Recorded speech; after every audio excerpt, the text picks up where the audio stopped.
Serapan Mengaji, kajian ilmiah Al-Quran dan Sunnah.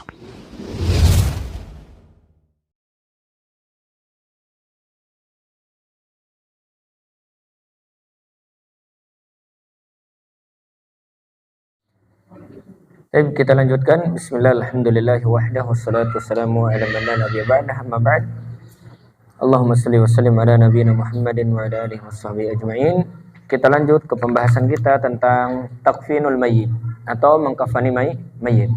Kita harus siapkan nanti alat-alat yang dibutuhkan, ya.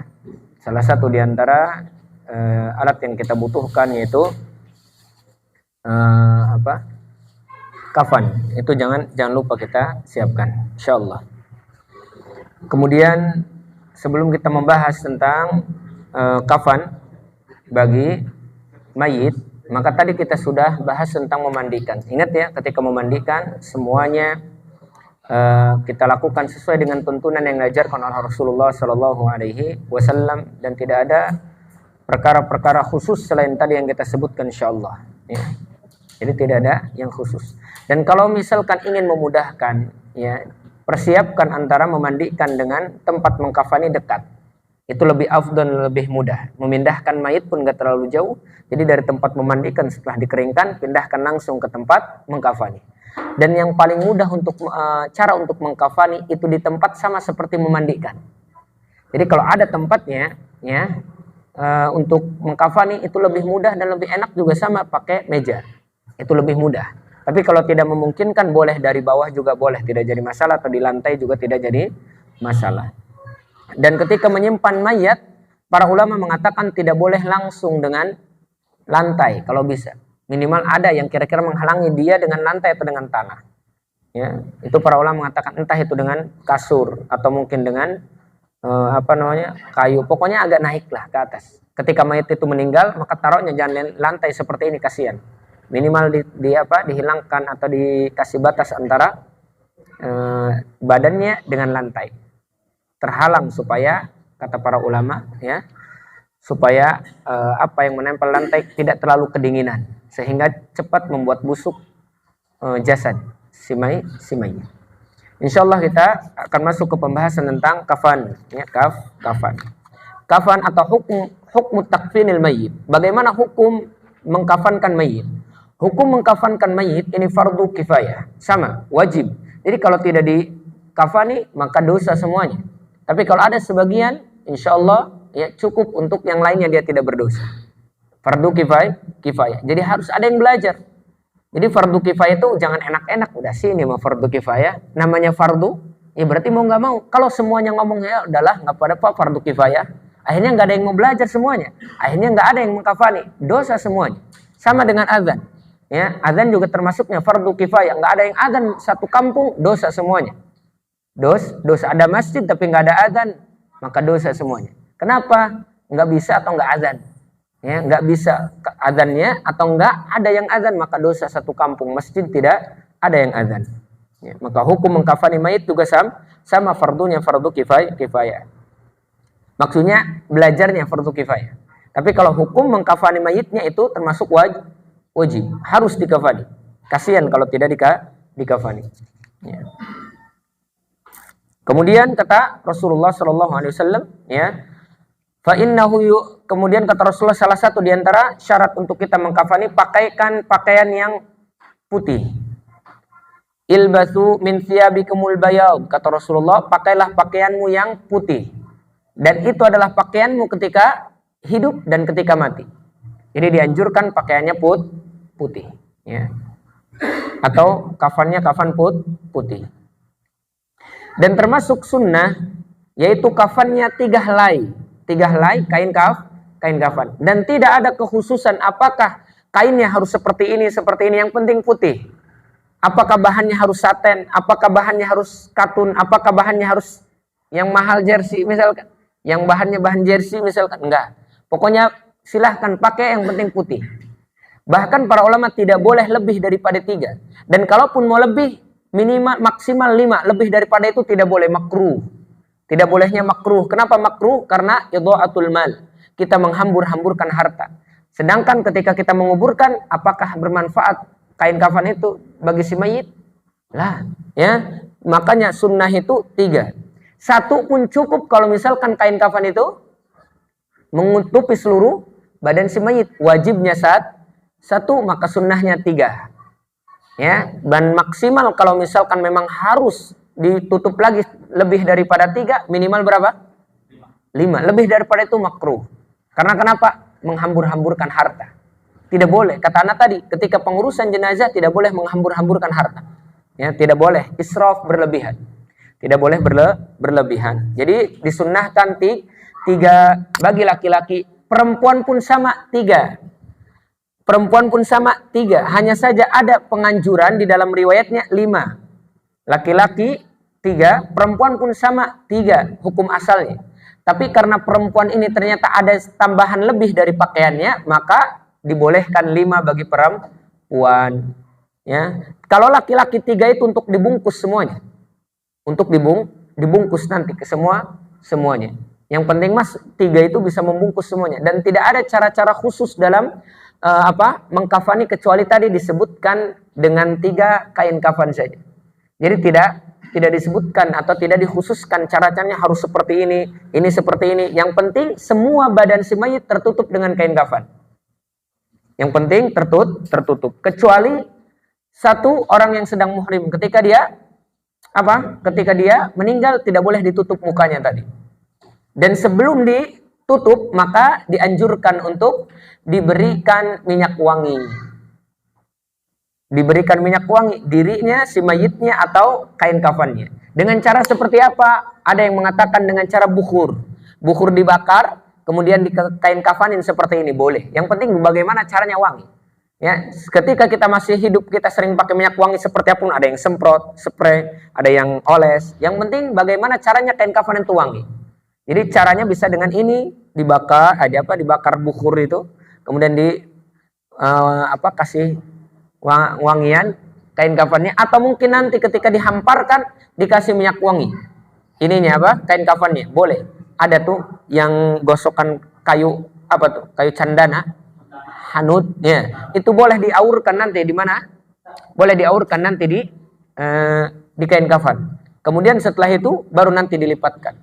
Dan insya Allah nanti kita praktekkan bagaimana cara mengkafani mayit, ya. Tidak ada cara yang khusus. Yang penting tadi kita bagaimana caranya mengkafani mayit dengan baik dan bagaimana sunnah yang dianjurkan oleh Rasul. Sunnahnya 3, helai, kain kafan, ya, laki-laki dan perempuan. Hanya saja ada tambahan untuk perempuan yaitu 5. 5 itu untuk perempuan yang pertama khimar. Khimar itu kerudung. Kemudian qamis. Qamis itu gamis. Ya, dibuatkan gamis bagi perempuan. Dan izar itu selendang atau samping. Samping? Sarung. Ya, sarung, qamis, kemudian khimar kerudung. Dan 2-nya dilipatkan. Itu perempuan. Jadi 2 dilipatkan. Dilipat, ya. Nanti dibuat lipatan 2. Kalau laki-laki 3 langsung dilipat. 3 langsung dilipat. Insya Allah nanti kita praktekkan, keluarkan bahan-bahannya. Ada bahan-bahannya. Insya Allah nanti kita praktekkan.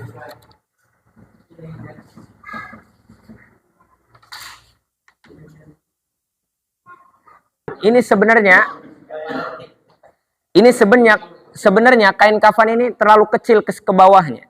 Memang pas bisa untuk digunakan. Tapi kalau bisa sesuaikan dengan ukuran siapa si mayit. Kalau mayitnya gede, ini kekecilan sebenarnya. Kalau gede, kalau misalkan mayitnya gede, ini terlalu kecil sebenarnya. Terlalu kecil. Ada sebenarnya kain kafan yang agak lebar. Ini lebarnya berapa? Semeter. Ini berapa? Semeter ini. Ya, minimal kalau mau ke samping itu semeter 80 supaya bisa ketutup semuanya. Jadi kalau misalkan seperti ini kasihan. Ini rada numpuk. Rada ya kasihan karena yang sering apalagi yang gede badannya. Ya.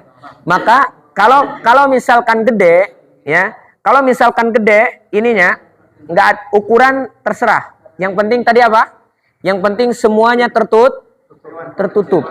Jadi ukurannya boleh gimana saja. Yang penting tertutup. Ya. Baik. Dibuat 3 aja dulu ya. Dibuat 3 aja dulu. Lebih enak nanti kita mengkafaninya, meja atau pakai apa alas, itu enak kita ketika mengkafani semuanya. Maksudnya ketika kita mau mengkafani siapa saja, perempuan atau laki-laki, enak di tempat mandi kemudian dipindahkan ke meja tempat mengkafani. Jadi sebelum memandikan siapkan dulu kain kafan. Itu yang lebih enak. Hah? Nggak usah juga nggak apa-apa. Nggak apa-apa. Jangan ragu-ragu juga ketika kita melihat. Ketika kita belajar langsung praktekkan. Kalau ada yang meninggal keluarga kita misalkan. Yang penting mah syaratnya tertutup seluruh anggota badan si mayit ketika dia mau dikafani. Tidak ada ini dan ini khusus, tidak ada. Ya. Makanya kafan kalau misalkan lebarnya seperti ini, maka ada tata caranya untuk memudahkan kita. Tapi kalau misalkan kafan itu ternyata lebar, enak, tinggal digelarkan saja satu persatu ditumpuk. Tapi kalau pendek seperti ini ke sampingnya, kalau ditumpuk satu persatu ini nggak bisa, nggak cukup. Nggak cukup. Tapi kalau ada, kalau bisa mah kain kafannya yang apa? Kain kafannya yang lebar. Minimal panjangnya 180 atau 2 meter lah. 2 meter aman. Ya. 2 meter aman. Nggak ada lagi selain 2 meter. Nggak ada ya. Ini saja, nggak jadi masalah. Ya, jadi kalau 2 meter, ya itu bisa ditumpuk. Kalau panjangnya atau lebar, kainnya bisa ditumpuk 3, Pak. Pakai yang pertama, 3 ditumpuk. Nah, kalau lebar bisa ditumpuk 3 seperti ini. Kalau lebar bisa ditumpuk 3 seperti ini, kita contohkan saja ya. Kalau lebar seperti ini, itu bisa ditumpuk 3. Kemudian kita siapkan di tempat yang sudah disiapkan seperti ini, minyak wangi boleh. Boleh minyak wanginya, contoh. Minyak wangi apa saja. Maka para ulama kalau ada miskul abyad, miskul aswad. Misk minyak wangi aswad dan itu. Pokoknya apa saja. Cendana juga boleh. Kemudian diaurkan ke sini juga boleh. Itu kan wangi. Atau minyak wangi misalkan diaurkan boleh, gak jadi masalah. Dan setelah ini sudah siap, minimal siapkan untuk tuban. Tuban itu apa? Bahasa kitanya celana dalam. Kita buatkan celana dalam, potongin sedikit, Pak. Dari sini aja, nah, dari sini. Segini, ke bawah sini. Agak mundur, kegedean. Sini. Ya. Hah? Nggak usah kan? Cukup kan? Jadi mas. Jadi siapkan di sini untuk apa? Untuk tuban celana dalam supaya tidak sesuatu yang jatuh ke mana? Nempel ke kain kafan. Makanya ketika ada yang ternyata masih terus mengalir dari duburnya, boleh ditutup dengan kira-kira kain atau apa saja yang bisa menutup jalan keluar kotoran atau apa saja dari belakangnya. Mayit boleh disumpel. Ketika memandikan 3 kali masih ada, mandikan lagi sampai kalau misalkan lebih daripada 9 kali ternyata masih keluar, disumpel boleh. Dengan sesuatu yang kira-kira tidak bisa keluar. Ya, jangan kapas, kalau kapas nanti keluar tetap. Kira-kira yang tidak bisa keluar apa nih? Disumpelnya pakai apa? Boleh, kata para ulama. Kalau memang darurat. Kemudian cara membuat tuban, ya. Tuban ini atau celana dalam ini nanti ditempeli dengan kapas. Jadi kapas di sini ditaruh seperti ini. Jadi kapas nanti ditaruh di bagian pantatnya. Kapas di sini. Bagaimana cara buatnya? Ini gampang, terserah. Apa mudahnya? Mudahnya bikin celana dalam gimana? Kalau anak, mudahnya seperti ini bikin celana dalam itu. Ya. Mana itu? Gunting tadi? Oh, gunting. Bisa kita bagi 2 seperti ini. Caranya, kemudian potong dari sini. Potong dari sini. Kemudian kita bisa tarik nanti dari sini kemana? Ke yang sini atau yang sini? Atau dari ujung sini juga nggak jadi masalah. Dari ujung kanan kiri dari sini. Apa gunanya ini? Untuk mengikat nanti kemana? Ke pinggang si mayit. Sampai ke tengah. Ini juga sama. Oi, kurang pokoknya sampai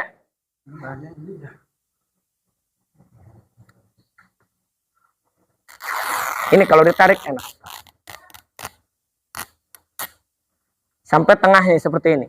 Kemudian setelah itu taruh di sini buat si mayit, kemudian taruh di sini kapasnya, boleh berapa saja silahkan.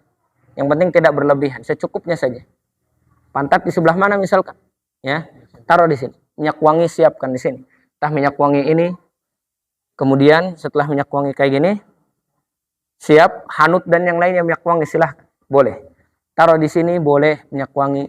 Kemudian baru nanti setelah itu kebalik ini. Ini ya. Oh iya sama. Kemudian nanti bisa ditutup seperti ini.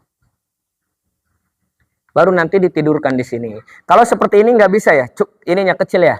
Coba tidur, Pak. Coba tidur dulu. Coba ntar dulu, tidur dulu. Coba pakai yang kayak gini, cukup nggak? Ke sana. Ini tetap harus terjaga auratnya. Harus terjaga aurat. Jadi tidak boleh aurat itu terbuka. Harus tertutup. Sampai nanti dilipat barulah dibuka. Contoh. Oh berarti ini tidak bisa. Ini tidak bisa. Tidak cukup ya. Paling separuh. Nah tidak bisa. Berarti kita pakai cara yang kedua. Kalau kain kafannya kecil. Cara yang keduanya seperti ini. Angkat semuanya. Satu-satu yang atas, semua ini. Caranya seperti ini. Ini yang pertama seperti ini. Kemudian kain yang kedua, biar cukup. Kain yang kedua diletakkan di tengah, seperti ini. Dan kain yang ketiga di tengah di sini. Agak ke sini. Agak ke sana dikit, up. Tengah ya. Sip. Nah. Tiga helai kain. Ya. Tiga helai kain. Tidur di sini, kemudian seperti biasa dikasih minyak, wangi semuanya. Kemudian tidur di situ. Tertutupi, masih tertutupi. Dari kepala. Kemudian dibuka. Nah, sebelum nanti dibungkus, tempat sujud, anggota sujud dikasih minyak wangi. Mana itunya? Tadi minyak wangi tadi. Anggota sujud dikasih minyak wangi. Anggota sujud dikasih minyak wangi. Jabhah. Apa ini? Jidat. Hidung. Kemudian dua telapak tangan. Kemudian lutut. Ya, jadi dibuka nanti. Dan ujung kaki. Ujung kaki. Ujung kaki. Pokoknya tempat sujud kita mana? 1, 2, 3, 4, 5, 6, 7. 1, ini hitungannya 1. 1, ya, hidung dan jidat. 2, 3, 4, 5, 6, ujung kaki 7. Nah setelah itu, baru nanti dilipat. Dari mana melipatnya? Ini dianjurkan. Terserah mau dari mana saja. Yang penting memudahkan kita nanti ketika menutup mayat. Tapi para ulama dia lebih suka ketika melipat dari kanan ke kiri. Melipat dari kanan ke kiri. Ya, jadi dari kanan seperti ini. Ya, harus seperti yang ini itu yang kanan. Oh iya, tali sempak. Ingat ya, sempak ditaliin dengan menutup apa? Dengan contoh dibuka. Maksudnya ditutup ya ininya ya. Ditutup terus, kemudian ditalikan. Ya, berarti ditali seperti ini. Ya, ditali. Tapi tetap kalau bisa ditutup tidak boleh dibuka. Ya. Jadi contoh ditutup seperti. Udah wangi-wangi ini nih. Cocok jadi mayat. Maka menutup kain kafan itu dari kanan ke kiri. Dari kanan dulu. Berarti ini kalau misalkan tadi pemasangan kayak gini, berarti yang atas, yang kanan itu agak ke yang paling atas ke sebelah kanan ini. Jadi nanti ketika menutup ini yang yang pertama kali ini. Iya. Jadi harusnya dari sini nih. Afwan Pak, coba tarik naik dulu, keluar dulu. Ini ke sini, Bapak di sini. Coba. Agak geser lagi. Di ujung. Nah, udah ya. Nah, ingat ini kalau kainnya ini ya. Kalau kainnya kecil, tapi usahakan kalau bisa beli besar. Bahkan kalau mau kita yang beli sendiri, siapkan di rumah kita. Boleh menyiapkan segala sesuatu di rumah kita. Kawan-kawan anak Ada di antaranya ketika ini dia menyiapkan apa? Menyiapkan kain kafannya sendiri. Baru nanti setelah itu dibungkus seperti ini. Ya dibungkus. Ya dibungkus. Ini makan tipis. Ya nggak apa-apa ngirit. Ya dibungkus seperti ini usahakan. Kemudian setelah dibungkus seperti ini, kain yang kedua dibungkus. Ini kedua ya? Ini kedua ya? Baru ditarik tutup. Dan tangan tidak perlu di sini. Tangan tidak perlu di sini. Biarkan lurus seperti ini juga nggak jadi masalah. Ya kalau misalkan mau diikat juga nggak apa-apa antara jari jemari gini. Diikat juga nggak jadi masalah. Nggak usah gini. Ya pertama dia akan menambah ini ukuran kain lurus saja seperti ini, nggak jadi masalah. Nggak harus seperti sholat. Baju-bajuan itu enggak. Ini kata anak tadi Rasulullah SAW dalam sebuah hadisnya. Rasulullah kufina bisalasati aswabin. Rasulullah ketika dikafani dengan 3 kain kafan, ya. Sahuliyatin dari daerah Yaman, ya bahannya dari daerah Yaman. Kemudian Rasulullah dibungkus dengan 2 kain kafan putih, kemudian ada yang bercorak yang terakhir. Bercorak bergaris warnanya. Ya coklat dengan putih. Coklat dengan putih. Tapi kalau bisa semuanya putih, ya. Maka Rasulullah 3 saja kainnya. Bighairi biduni atau tanpa qamis wal imamah, dan tidak dipakaikan baju dan tidak dipakaikan imamah atau udeng, tidak, ya. Maka 3 seperti ini, tidak perlu dibuatkan baju, tidak perlu. Kata tadi tidak lebih dari 3, sunnahnya 3, itu sunnah yang diajarkan oleh Rasulullah SAW. Kemudian setelah itu dibungkus langsung seperti ini. Apanya? Boleh. Mulut, hidung ini boleh kita tutupi, telinga, hidung, telinga boleh kita tutupi supaya tidak masuk apa saja boleh, ya. Itu tidak mengganggu tidak mengganggu akidah, tidak mengganggu apa saja, itu dibolehkan untuk ditutupi. Bahkan ketika dimandikan ditutupi juga boleh, khawatir masuk air boleh, ya. Boleh supaya tidak masuk apa-apa ke dalam mulut dan malah dalam hidung atau telinga si mayit boleh ditutupi. Kata anak tadi dalamnya disumbat juga nggak apa-apa kalau masih keluar apa-apa, disumbat. Kemudian setelah seperti ini, nah belum, nanti setelah ketutup seperti ini, yang keduanya, ya, kita anggap kita yang sedang dikafani ini, barulah nanti bisa ditarik dari bawah penutupnya.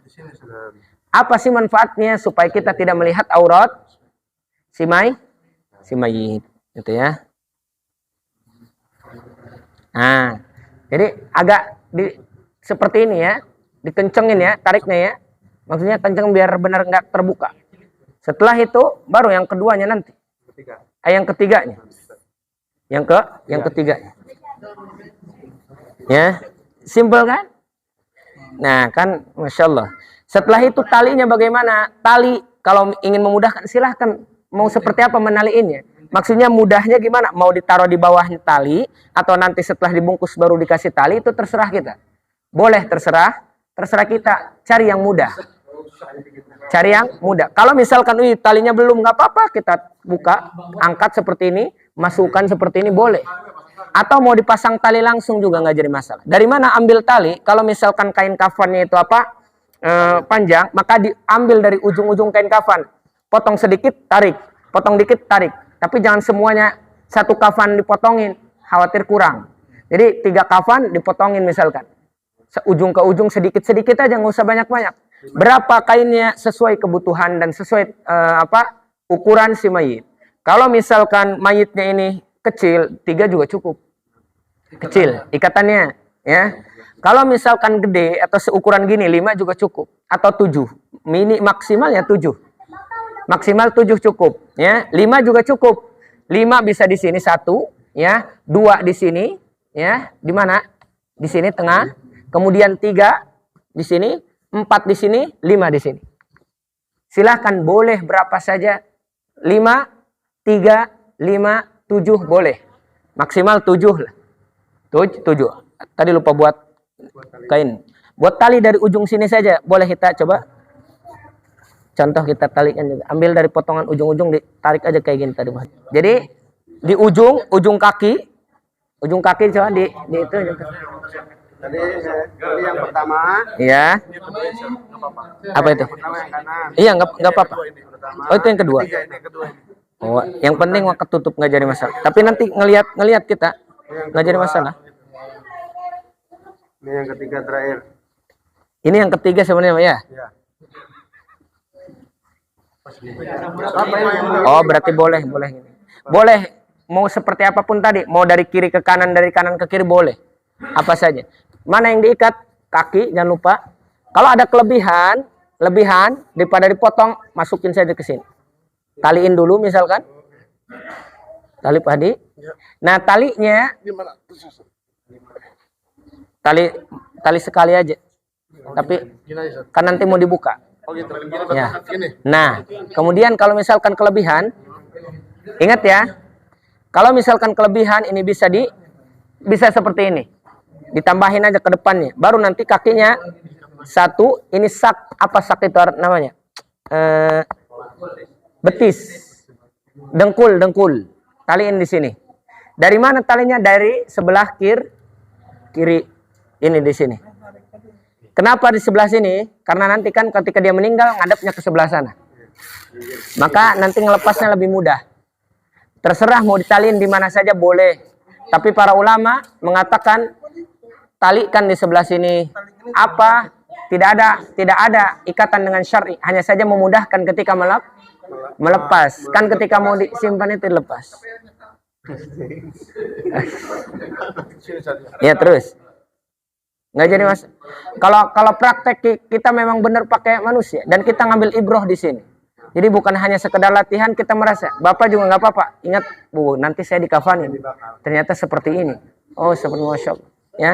Dan kita ketika melihat ini itu kita ingat juga bahwasanya ini kita bakal mengalami keadaan seperti ini. Bagaimana nanti saya terdiam? Ini bisa ngomong saya, tapi bagaimana nanti saya ketika jadi mayit? Saya akan terdiam, tidak bisa ngomong apa-apa. Protes gini dan itu nggak bisa lagi. Ya, maka 1, 2, ya, 5 ya. Kemudian di sini 1, 7 juga nggak jadi masalah. 1, 2, 3, 4, 5, 6 di leher, 7 di atas. Boleh 7. Secukupnya, yang penting ikatannya kuat ya. Kemudian ikat di sebelah kiri. Ikatannya. Nah, ikat di sebelah kiri. Kemudian kenapa di kiri? Karena ketika nanti ditaruh di mana? Di liang lahat, gampang melepasnya. Insya Allah bisa dipahami. Gampang ya, nggak sesulit dan nggak seseram yang kita bayangkan. Oh ya, nanti kita bahas ketika menguburkan. Sesi menguburkan. Inilah sesi mengkafani ya. Inilah sesi mengkafani. Ada pertanyaan sampai sini? Kira-kira? Nah, semuanya boleh ditutup. Nah, ketika sudah ditutup, kalau bisa ditutup di sini, disisakan ini jangan dulu ditali ujung. Kenapa jangan dulu ditali? Ya, kalau bisa dibuka nggak jadi masalah. Khawatir ada orang tuanya atau ada yang baru datang ingin membuka, boleh dibuka. Boleh dia mencium setelah beres semuanya, tinggal ini yang belum ditali, boleh seperti ini. Kemudian dibuka lagi, dicium boleh keluarganya yang belum datang atau baru datang setelah dikafani. Jadi boleh dia membuka, jadi punten afan ya. Jadi ketika ditutup seperti ini, ya. Jadi ketika ini udah ditaliin misalkan, maka boleh di sini dibuka, kemudian kan tersisa leher nih di sini. Biasanya ada tali di sini. Atau nggak usah di leher ya. Di sini juga nggak jadi masalah. Di pundak. Maka boleh di sini kita cium, ya, dicium di sini, boleh, dicium. Takbil namanya, takbilul mayit dibolehkan. Ya, inilah praktek untuk mengkafani, gampang dan mudah insyaallah. Dan kalau perempuan itu dibuatkan baju, cara membuatkan baju dibagi dua, apa ya, kain panjang dibagi dua, dipotong tengahnya, kayak bolongin, ya, kemudian angkat satunya, masukin dulu mayitnya, baru nanti dimasukin ke kepala, tertutup dia. Kemudian dipakein tutup rambut. Dipakein tutup rambutnya itu, ya yang penting mah tutup rambutnya, kemudian ditutup ke kepalanya, ke semuanya. Nggak usah gede-gede juga hijabnya, jilbabnya. Ya. Dan kemudian dipakaikan izar. Izar itu pakaian yang pertama perempuan. Izar. Bahkan laki-laki pun boleh dipakein izar, tapi ini lebih afdol. Ya, ini lebih afdol. Ada izar bagi laki-laki, cuman ini lebih afdol insyaallah. Ya, cukup 3 dan tidak boleh lebih daripada itu karena termasuk israf, berlebihan, dan penggunaan kain atau alat-alat ketika memandikan, ketika mengkafani berlebihan itu tidak boleh. Harus sesuai kebutuhan. Ya, inilah untuk mengkafani. Kira-kira ada pertanyaan? Setelah itu, ada pertanyaan untuk? Kira-kira ada pertanyaan untuk mengkafani? Mumpung masih ada nih. Ada pertanyaan kira-kira? Untuk mengkafani, setelah itu barulah diangkat ke keranda. Setelah diangkat ke keranda, baru apa? Barulah disolatkan. Baik. Cara berdiri sekalian ya, afwan. Cara berdiri menyolatkan, kita langsung saja. Cara berdiri menyolatkan, kalau mayatnya ini satu, ya. Kalau mayat satu laki-laki maka di bagian kepala. Kalau perempuan maka di bagian tengahnya, ya. Kalau mayatnya ada 2, laki-laki, kemudian ada anak kecil dan ada perempuan, maka yang diutamakan laki-laki yang dewasa. Bapaknya, anaknya, istrinya misalkan. Maka yang pertama dekat dengan imam yaitu siapa? Bapaknya. Yang kedua anak kecilnya. Karena laki-laki ya, laki-laki. Kemudian setelah itu ibunya atau anak atau perempuan yang dewasa. Baru nanti perempuan yang kecil setelahnya. Maka perempuan, laki-laki harus tetap pertama. Jadi cara menyolatinya dijajarin ke depan. Bukan dijajarin ke samping. Kalau mau sholat satu-satu juga boleh. Cuman cukup insya Allah menyolatkan semuanya. Sholatkan semuanya. Kemudian setelah berdiri, kalau misalkan jamaahnya banyak semakin bagus. Semakin banyak yang menyolatkan, maka semakin bagus memberikan syafaat kepada si mayit. Rasulullah SAW bersabda, siapa saja di antara yang meninggal kemudian disolatkan oleh 100 orang, maka kulluhum yu'minuna billah, semuanya beriman kepada Allah, maka semuanya bisa memberikan syafaat kepada si mayit. Jadi, ya memang harus kita perbanyak. Ya, yang menyolatkan itu harus banyak. Ya, dan di dalam riwayat yang lain 40 orang yang menyolatkan tidak menyekutukan Allah, tidak melakukan kesyirikan, maka dia bisa diberikan syafaat masuk surga. Ya, bisa diberikan syafaat masuk surga. Setelah itu, kemudian kalau jamaahnya mau sedikit mau banyak, dibuat sunnahnya jamaah itu dibuat tiga saf. Mau sedikit mau banyak jamaah dibuat 3 saf. Kalau misalkan ada 6 orang ya 2 orang 2 orang. Ya, kalau misalkan ada berapa? 3 orang minimal, boleh 1 apa? Yang penting di belakang. Ketika ada makmumnya cuma 1, nggak ada orang nih, nggak ada yang mau nyolatin. Masya Allah, kabina-bina ya. Kalau nggak ada yang mau nyolatin, maka makmum di sini imam di depan, makmum di belakang. Tidak seperti sholat di samping, tidak, tapi di belakang. Kalau sholat jenazah. Bisa dipahami insya Allah. Lebih banyak gitu. Lebih banyak boleh, silahkan. Kalau banyaknya cukup dibuat 3 saf, lebih afdol. Tapi kalau ternyata 3 saf tidak cukup, maka dibuat berapapun, silahkan. Ya. Dan selanjutnya di dalam apa? Menyolatkan, apalagi tuh? Anda tadi lupa mau menyampaikan ketika menyolatkan 3 saf. Kira-kira sampai sini ada pertanyaan? Nah, kalau banyak kan silakan berapa saja. Nggak harus ganjil. Susah. Ketika banyak, maksudnya banyak itu seperti apa? Apakah bisa dikondisikan 3 saf atau tidak? Kalau misalkan tidak bisa dikondisikan, buatlah kira-kira secukupnya. Iya, benar. Ini yang ingin Anda sampaikan. Di mana kita menyolatkan, ya, para ulama ada yang mengatakan boleh di masjid. Hukum asalnya tidak perlu di masjid, di musola ataupun di mana saja. Di mana saja menyolatkan. Di rumah juga bisa. Rasulullah ketika disolatkan di mana? Di rumahnya. Dan gantian yang menyolatkan. Dan rata-rata kalau ada yang belum menyolatkan, datang, biarkan. Sini baru datang menyolatkan, ketinggalan ya. Ya, kita udah salam nih. Dia baru datang, maka boleh dia kloter kedua salatkan. Sebagaimana para sahabat waktu itu menyolatkan gantian.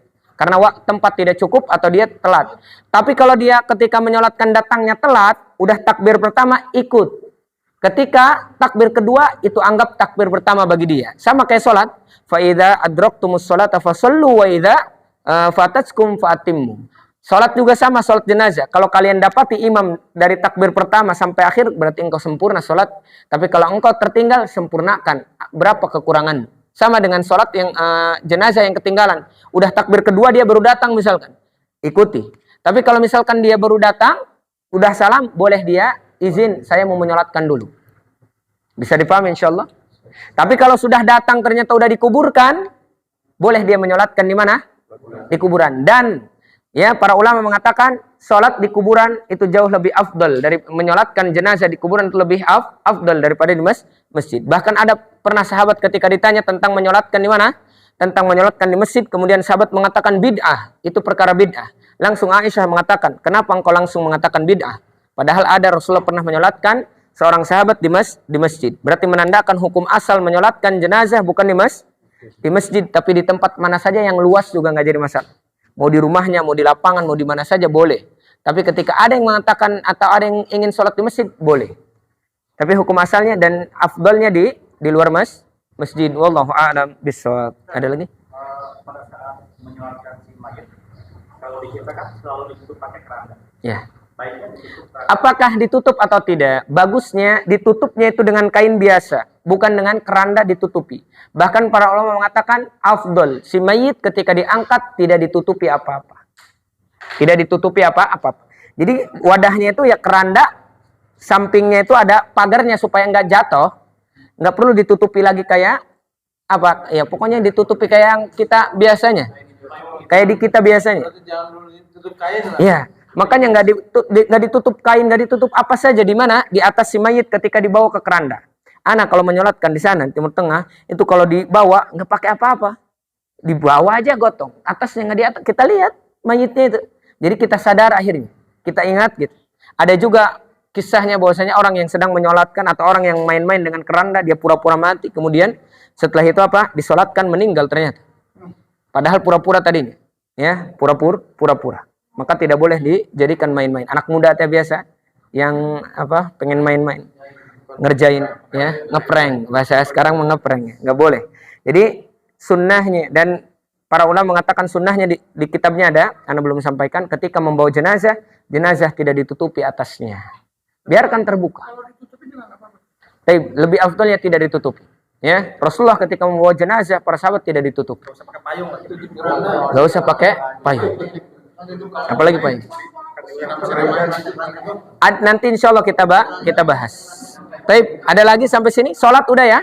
Kemudian takbir, bagaimana sholat? Takbirnya ketika laki-laki di sini, perempuan di sini, ingat takbir yang pertama Allahu Akbar, mengangkat tangan kita, ya. Ikhtilaf para ulama tentang takbir mengangkat tangan, takbir yang kedua, ketiga, keempat, ya. Jadi takbir yang pertama sepakat para ulama diangkat Allahu Akbar. Yang pertama membaca Al-Fatihah, ya. A'udzubillah, bismillah, kemudian Al-Fatihah. Takbir yang kedua, disebutnya takbir yang kedua. Para ulama ikhtilaf, berbeda pendapat tentang mengangkat tangan takbir. Kedua, ketiga, keempat. Ya, ada yang mengatakan tidak perlu mengangkat tangan, cukup Allahu Akbar, kemudian baca salawat kepada Nabi. Allahumma sholli ala Muhammad. Salat Ibrahimiyah yang biasa kita pakai ketika tahiyat. Ya, atau mengangkat tangan pun tidak jadi masalah, boleh. Di sini dalilnya kuat. Disebutnya khilaf mu'tabar. Ya, khilaf mu'tabar. Kalau anak lebih memilih pendapat yang tidak mengangkat tangan yang kedua, ketiga, keempat. Jadi ketika sholat anak tidak mengangkat tangan takbir. Tapi kalaupun mengangkat boleh, dalilnya kuat juga. Ya, para ulama boleh dengan mengangkat atau tidak. Untuk saat ini anak mengambil pendapat yang mana? Pendapat yang pertama tadi. Kemudian setelah menyolatkan takbir yang kedua Allahu Akbar, baca sholat. Takbir yang ketiga Allahu Akbar, baca doa. Apa saja doanya? Salah satu di antara doa yang masyhur, Allahumma gfir li hayyina wa mayyitina wa ghaibina wa syahidina, ya, wa saghirina wa kabirina, ya, kemudian Allah maghfir lahu warhamhu wa'afihi wa'fu anhu sampai selesai. Wa naqih minal apa? Wa naqih min azabil, ya, pokoknya baca doa yang biasa kita hafal. Doa-doa apa saja panjangkan. Kemudian takbir yang ketiga Allahu Akbar, takbir yang keempat Allahu Akbar, diam sejenak, boleh langsung Assalamualaikum. Assalamualaikum cukup ketika dengan sekali Assalamualaikum warahmatullah ke sebelah kanan cukup sudah. Ya. Tidak perlu ke kiri juga nggak jadi masalah. Ya, kalaupun mau ke kiri boleh. Tapi kalau cukup mencukupkan kanan itu sudah cukup. Allahu Akbar misalkan yang terakhir Allahu Akbar, boleh di takbir keempat baca doa Allahumma la tahrimna ajruhu wa la taftinna ba'dahu waghfir lana wa lahu. Ya, kemudian salam boleh. Atau ketika takbir yang keempat ini, Allahu Akbar misalkan, dia diam sejenak kemudian salam juga boleh. Faham insyaallah? Kalau tadi saya sempurnakan itu berarti imam salam kita menjangan ya Mas ya. Yang tadi yang ketinggalan, Nah, ketika imam yang masbuk ketika salam kita melanjut. Kita ketinggalannya berapa takbir? Maka hitungan takbir kita ya takbir imam berarti itu takbir pertama mungkin buat kita kalau kita masbuk. Lanjutkan. Seperti kita sholat. Jadi jangan gimana nih kabur misalkan. Jangan, lanjutkan. Nggak jadi masalah. Jadi kalau kita melihat ada orang yang lanjut, si sholat apa nih? Biarkan, ya. Biarkan. Allah a'lam bishawab. Adab hamlil janazah. Selanjutnya adab hamlul janazah. Adab membawa jenazah. Jadi ketika membawa jenazah ada adabnya yang harus kita perhatikan. Dan kita ketika jenazah ini dibawa, dianjurkan dan termasuk hak seorang muslim untuk kita mengikuti jenazah. Apa kata Rasulullah? Hakul muslim alal muslim khamsah. Hak muslim terhadap muslim yang lainnya ada berapa? Ada 5. Khamsah, 5. Ya. Salah satu diantaranya raddus salam, mengucapkan salam atau menjawab salam. Wa iyadul marid, menengok yang sakit. Wa ittiba'ul janazah. Ya, dan kita mengikuti jenazah ketika mau dibawa ke kuburan. Boleh itu. Terus? Baik. Setelah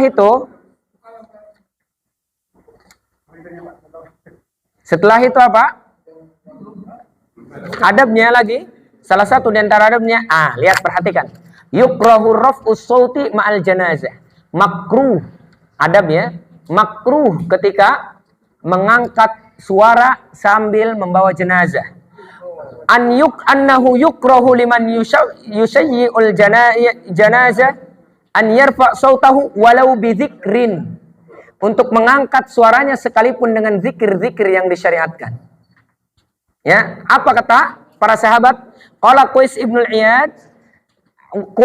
Iyad mengatakan kana ashabun nabi yakrahuna raf'us saut indal janaiz.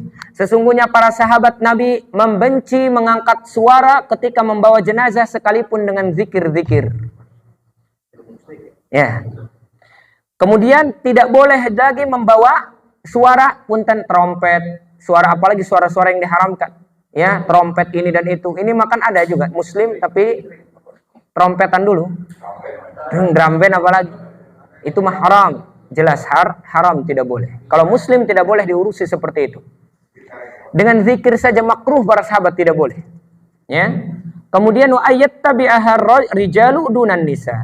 Yang mengikuti jenazah cukup laki-laki, perempuan makruh, tidak. Bahkan ada yang mengharamkan perempuan. Tidak mengikuti kemana? Ke kuburan. Cukup laki-laki saja.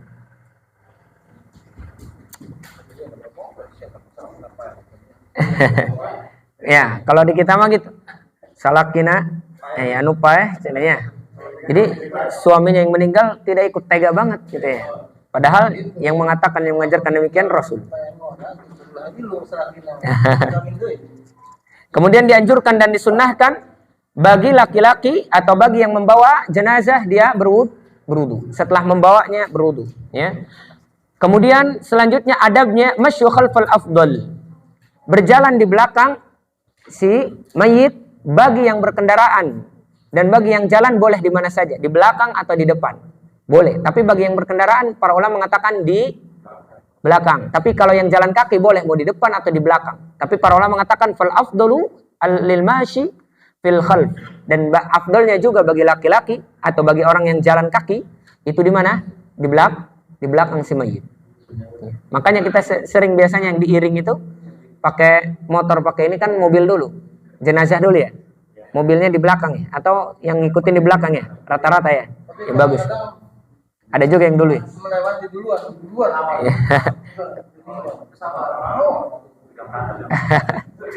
Baik, itu bicara adab dan afdaliyah. Bukan berarti nggak boleh, kalau kayak gini harus balik lagi, nggak usah. Ya, nggak usah balik lagi. Kalau misalkan udah terlanjur mendahului si mayit pakai kendaraan, nggak usah. Ini hanya bicara tentang adab, ya, bicara tentang adabnya. Baik. Ada pertanyaan sampai sini bawa jenazah? Ada zikir khusus dalam mengangkat jenazah. Tidak ada zikir khusus mengangkat jenazah. Bahkan setelah sholat pun tidak ada zikir khusus. Dan tidak ada doa khusus. Kenapa ada doa? Padahal ketika sholat ya sudah didoakan. Setelah keluar dari masjid itu? Nah, tidak ada doa khusus. Tidak dianjurkan. Makanya ketika kita belajar. Makanya anak 3 langkah atau 7 langkah ya. 7 langkah. Jadi kalau kita di sana, afwan, yang awam saja dia faham. Orang awam di tempat kita, mereka faham ketika jenazah sudah disolatkan langsung dibawa. Bahkan ketika mereka mau sholat, itu menyimpan sholat duhur misalkan, nyimpan jenazah itu di belakang mereka. Setelah sholat zuhur barulah diingatkan, mohon maaf kita ada jenazah, kita sholatkan dulu. Jadi yang sholat berjamaah itu ikut. Ini makan yang sholat jenazah orang yang nggak pernah sholat. Gimana mendapat syafaat? Benar nggak? Rata-rata. Maka ketika mau menyolatkan, kalau bisa ketika orang sedang sholat, ketika sudah sholat minta tolong sholatkan. Karena mereka boleh jadi orang yang mendapatkan syafaat bagi siapa? Bagi si mayit. Yang bisa memberikan syafaat bagi si mayit. Ini makan rata-rata kayaknya nggak mau kalau habis sholat. Pengennya di luar waktu sholat. Padahal kalau misalkan mau, bawa saja ke masjid ketika waktu zuhur, kemudian setelah itu, setelah selesai barulah sholatkan bareng-bareng, enak. Biar yang keluarganya yang nunggu di rumahnya ikut sholat juga maksudnya. Ini makan sholat zuhur nggak mau, sholat jenazah mau. Dibalikan, sholat jenazah dulu, sholat zuhur hilang. Nah, ya maksudnya tidak seperti itu. Kita berharap jangan sampai seperti itu. Benar nggak? Bagaimana kita ingin meminta doa kepada orang yang hidup supaya mendoakan yang mayit, mendapat syafaat, ya. Sedangkan sholat saja mereka tinggal. Tadi sholatnya itu kalau sudah jadi jenazah disolatkan. Jadi jangan sampai orang yang menyolatkan itu orang-orang yang tidak pernah sholat juga. Orang yang tidak pernah sholat juga. Jadi ketika mau menyolatkan, afdolnya ketika selesai sholat langsung umumkan minta tolong sholatkan. Bahkan kalau misalkan mau sholatnya setelah sholat zuhur, dianjurkan kepada seluruh yang datang sholat zuhur dulu. Mantap amat itu. Ya. Nah, lalu bagaimana dengan kalimat khair, ishad? Itu dibolehkan jika memang siapa? Jika memang si mayit ini benar-benar baik. Dan yang mengatakan khair, dia tahu tentang keadaan si mayit. Tapi kalau misalkan keadaan si mayit dia tidak tahu, dia menyolatkan siapa aja, sholatin misalkan. Sedangkan yang disolatin nggak tahu dia siapa dan nggak pernah menyaksikan baik atau enggaknya. Ketika ditanya, kaifa syahidtum ala hadzal mayit? Ya, bagaimana kamu menyaksikan mayit ini, baik atau tidak? Khair, dusta. Bagaimana dia bersaksi kepada sesuatu yang dia tidak saksikan ketika hidupnya? Kecuali kita saksikan hidup. Ya. Kecuali kita menyaksikan siapa? Imam Syafi'i. Imam Syafi'i menganjurkan dan membolehkan, mengatakan kaifa syahidtum ala hadzal mayit? Boleh, silakan. Tapi bagi orang yang hidup semasa dia dan dia tahu keadaannya. Dan kalau misalkan dia memang nyaksiin hidupnya tapi ternyata dia tidak baik, dia ngomong khair, dusta atau tidak? Di dalam hati aing khair ya, bahasa kita. Bagaimana saya khair di belakang padahal dia marah di dunianya ke ana zalim itu. Bagaimana persaksian dusta atau tidak? Dusta. Mending diam sudah. Tidak perlu. Dan kalau kita menyaksikan dia baik, doakan, cukup. Ya, kalimat khair ya, tidak menjadikan sesuatu yang bermanfaat, tapi doa insyaallah jauh bermanfaat. Kalau misalkan dia baik, menurut kita baik, doakan. Soalnya kalau nanya di jamaah, kasihan ya, yang enggak menyaksikan kebaikannya dusta nantinya atau paling diam aja, atau ikut-ikutan khair gitu ya. Khair padahal enggak tahu apa arti khair. Apa maksudnya itu? Apa artinya itu? Artinya itu bagaimana engkau menyaksikan jenazah ini? Ya, khair, baik, orangnya baik, padahal dia nggak tahu, nggak pernah nyaksiin dia hidup, nggak pernah ketemu, tiba-tiba ngomong baik, dusta atau tidak? Dusta, maka tidak boleh. Wallahu a'lam bishawab. Dan kalau ucapan itu boleh, kalau misalkan kita menyaksikan itu dia orang baik, boleh. Fadal.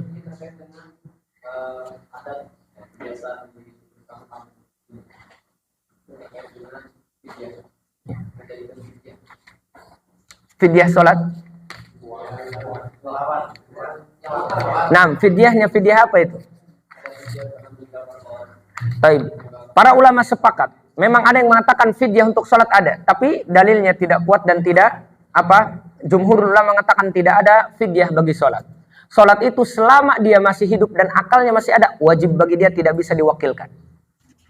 Sholat, dan tidak ada fidyah sholat.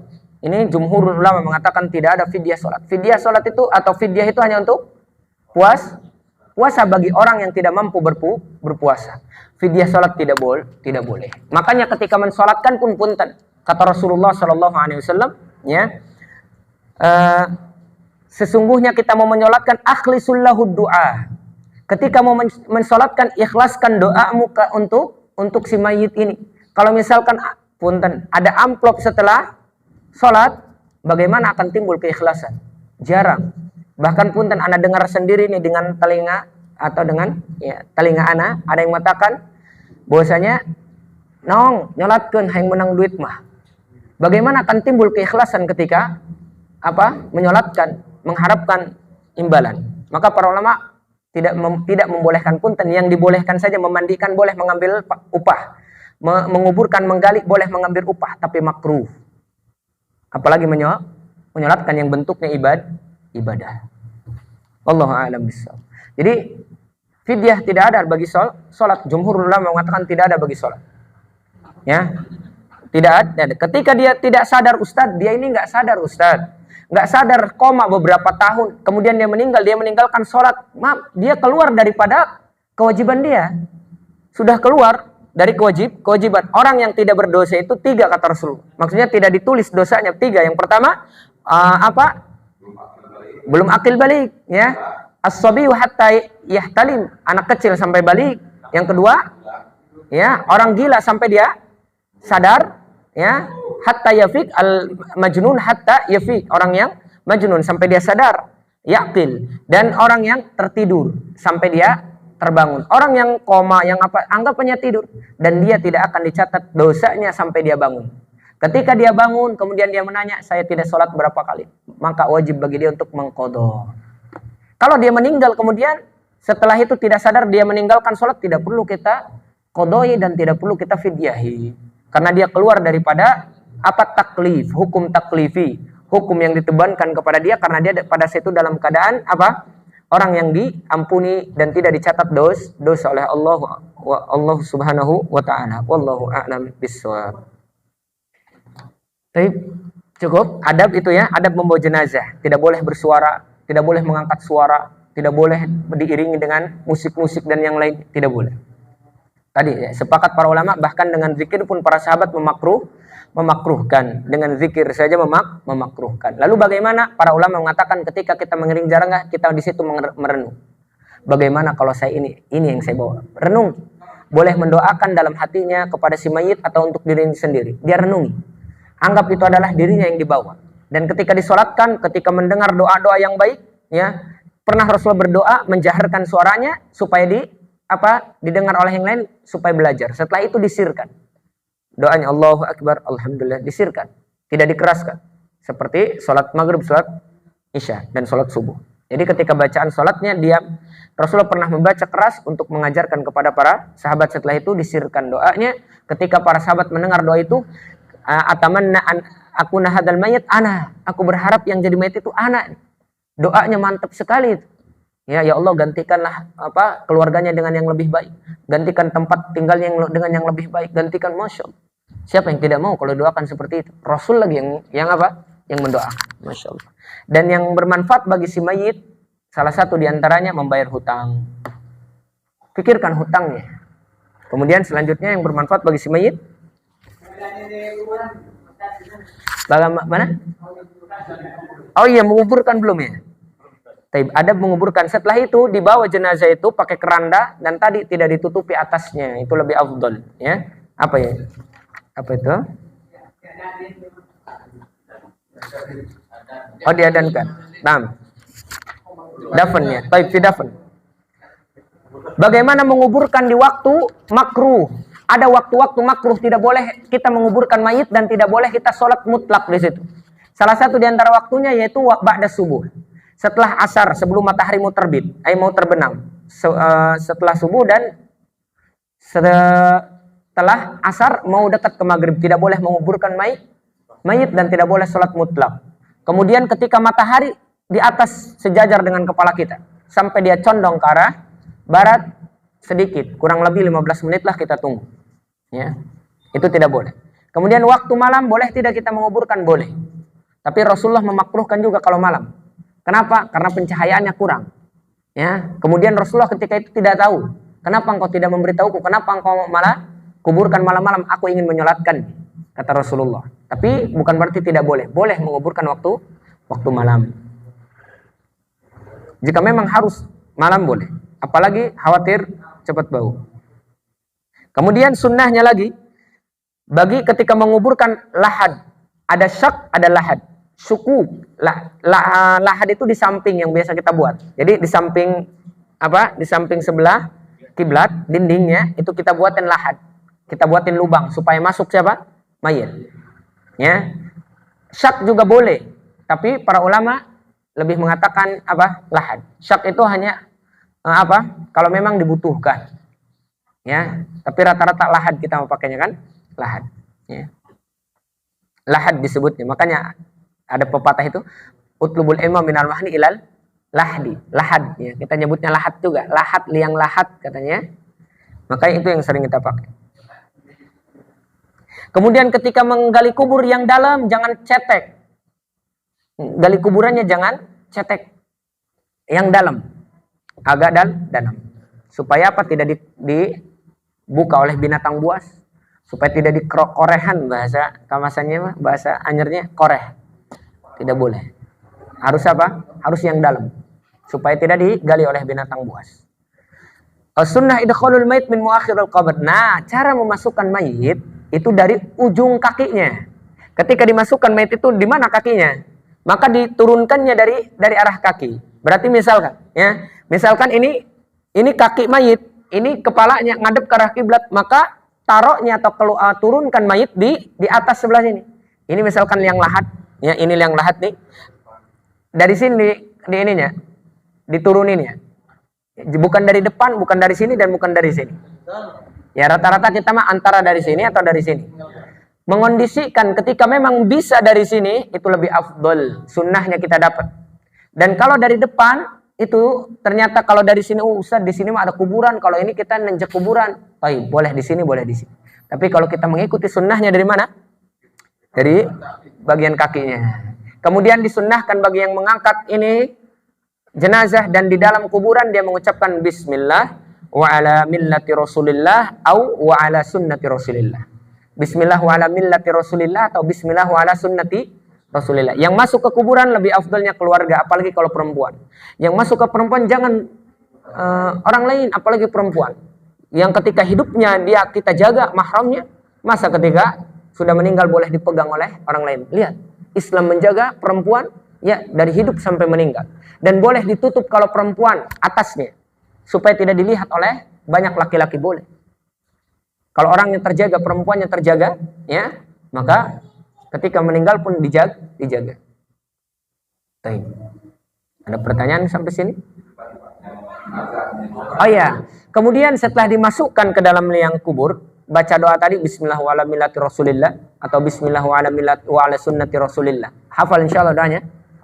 Hafal. Turun kita ke bawah, pegang, kemudian masukkan. Kemudian disenderkan atau diarahkan ke arah kiblat, kemudian buka kainnya. Kain ikatannya, dan tidak perlu juga menempelkan mukanya atau tidak perlu membuka mukanya juga, nggak jadi masalah. Ada yang mengatakan boleh membuka, tempelkan mukanya ke tanah, ada pendapat yang mengatakan tidak perlu. Jadi cukup dibuka saja talinya, tidak perlu dibuka mukanya. Boleh seperti itu. Yang penting dibuka talinya. Kalau talinya dibuka dianjurkan. Dianjurkan. Ustaz kalau nggak dibuka talinya jadi pocong? Enggak. Ya, kurofat itu. Yang jadi pocong nggak dibuka talinya kurofat. Enggak, tali cukup dibuka saja. Cukup dibuka saja. Setelah dibuka boleh. Dan boleh juga kalau mukanya dibuka, boleh. Mukanya dibuka, jadi cukup muka saja dibuka, boleh. Dan talinya nggak usah diambil, ya. Nantinya nyariin pocongnya. Biasa ada ya, yang percaya kurofat tuh nyari tali pocong katanya. Film itu, ya. Bukan hanya film, ana yakin itu pasti dari kisah nyata itu. Ngambil kayak gitu nggak mungkin, kalau bukan dari kisah nyata nggak mungkin difilmkan itu.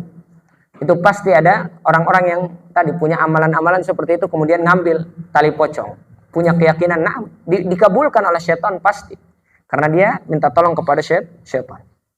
Baik. Jadi setelah dibuka, nah boleh di situ diganjal kepalanya, kan pasti kalau miring itu ngelehek gini ya, maka boleh dikasih tanah. Dikasih tanah atau bantal dibuat dari tanah, bukan bantal bawa dari rumah ya. Kalau bantal bawa dari rumah tidak boleh. Ya, tapi bantal dibuat dari tanah. Biasanya kan ada gundukan itu yang dibuat itu. Untuk apa ini manfaatnya? Itu orang yang penggali kubur itu udah paham dia, pasti dibuatin ini. Buat apa manfaatnya? Nah, buat ngejaga supaya tidak terbalik seperti ini, biar dia menghadap kiblat. Boleh di kepalanya dikasih apa? Dikasih batu. Ya, boleh. Ya, kemudian setelah itu dibuka, apakah diazankan atau tidak? Tidak. Ya, tidak perlu diazankan. Azan hanya memanggil untuk sholat, ya, anjuran azan hanya untuk memanggil sholat. Gak mungkin dia ngejat setelah apa? Allahu Akbar, lari dia ke masjid, enggak.